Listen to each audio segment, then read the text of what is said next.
तो अभी ये जो बैक टू बैक मुलाकात हो रही है पीएम से, इससे क्या संकेत अभी ऐसा बीजेपी का मामला है, मैं जहां तक समझता हूँ, मैं तो एक बात बता दूं आपको, बेईमानी में और भ्रष्टाचार में, इन मामले में भजनलाल जी कभी भी वसुंधरा जी और अशोक गहलोत जी का मुकाबला नहीं कर पाएंगे। उनके अंदर जो अशोक गहलोत जी का जो कमीनापन था वो भजनलाल जी में इस जन्म में नहीं आ सकता।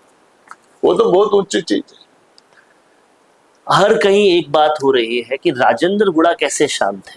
राजेंद्र गुड़ा वो है जो बसपा में थे, हर बार सरकार में रहते हैं, और कांग्रेस में थे तब भी कुछ ना कुछ करते रहते थे, अभी क्यों शांत है? क्या राजेंद्र गुड़ा का अगला प्लान? देखिए, आप बात बताओ, जब पूरी कांग्रेस और भाजपा के लोग नरेश मीणा को सल्टाने में लगे हुए हैं, तब राजेंद्र गुड़ा टोंक जाता है, तो नरेश मीणा से मिलने नहीं दिया जाता है। फिर नगर बोर्ड में 500 रुपए के लिए मीणों के बच्चों को ट्रैक्टर के नीचे कुचल के पुलिस मार देती है, राजेंद्र गुड़ा वहां भी खड़ा रहता है।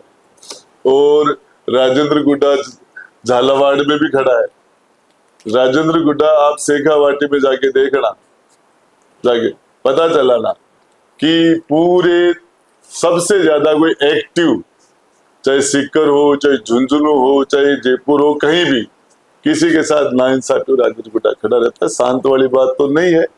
अब ये अलग बात है कि आपके नजर में आप पे एक आरोप लगा, और वो आरोप ये था कि जो उपचुनाव हुआ उसके अंदर आपने बीजेपी की टीम बी की तरह काम किया, और ओला परिवार को हराने में एक बड़ा योगदान आपका था, और जो कभी जीत नहीं सकते थे वो आपकी वजह से जीत गए। देखिए, ये आरोप तो दिल्ली के अंदर अभी चुनाव हुआ उसमें कांग्रेस पर भी लगा है।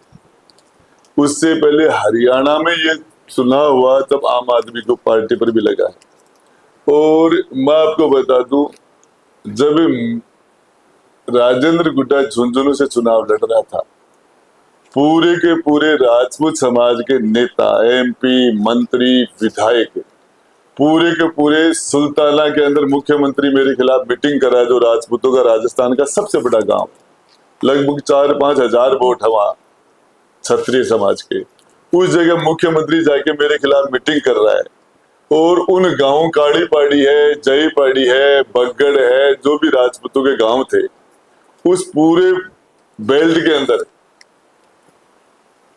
मेरे समाज के नेताओं को, हर समाज के नेताओं को वहां जो उतार रखा था। अब जिस ताकत से बीजेपी मेरे सामने लड़ रही थी, और उसके बाद में मेरे कांग्रेस के बराबर ही वोट आए। आप ये देखो, मेरी कॉन्स्टिट्यूंसी नहीं थी, मेरे पास कास्ट का बेस भी नहीं था, और मेरे पास उसके बावजूद मेरे कांग्रेस के बराबर वोट आना। और वो तो लास्ट के अंदर कांग्रेस जब चुनाव लड़ रही थी, पूरा हिंदुस्तान का मुसलमान पड़ा था वहां। सही बात। फिर भी मुसलमानों ने ठोक के वोट दिए मुझे, और उसके बाद हर समाज का लीडर वहां पड़ा था। अब ये कहने के लिए नंबर 2 पर नरेश मीणा रहता है टोंक में, तो उसको भी यही कहते हैं, अरे कांग्रेस नंबर 3 पर थी, राजकुमार रोत लड़ रहा है। तो ये तो साहब कांग्रेस की पुरानी फितरत है दूसरे लोगों की।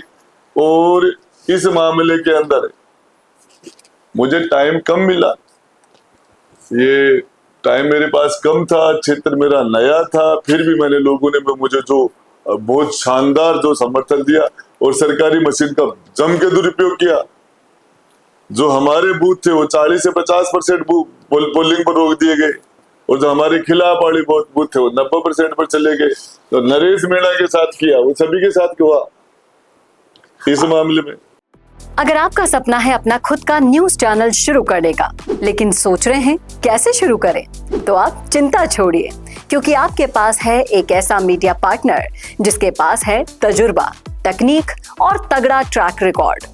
हमारे पास है एक दमदार न्यूज यूट्यूब चैनल, 4.5 लाख से ज्यादा सब्सक्राइबर्स और 8 करोड़ से भी ज्यादा व्यूज, और 15 से 20 साल का न्यूज प्रोडक्शन एक्सपीरियंस। तो आपको चाहिए अपना न्यूज प्लेटफॉर्म, तो मिशी मीडिया सॉल्यूशंस के साथ जुड़िए, जहां मिलेंगे आपको best reporters, high quality camera shoot and edited videos, professional news setup और पॉडकास्ट सेटअप। और हाँ, आपकी पहचान अब पूरे देश तक पहुंचेगी, और तो और हम लाए हैं आपके लिए सिंगल, मंथली और बल्क वीडियो पैकेजेस।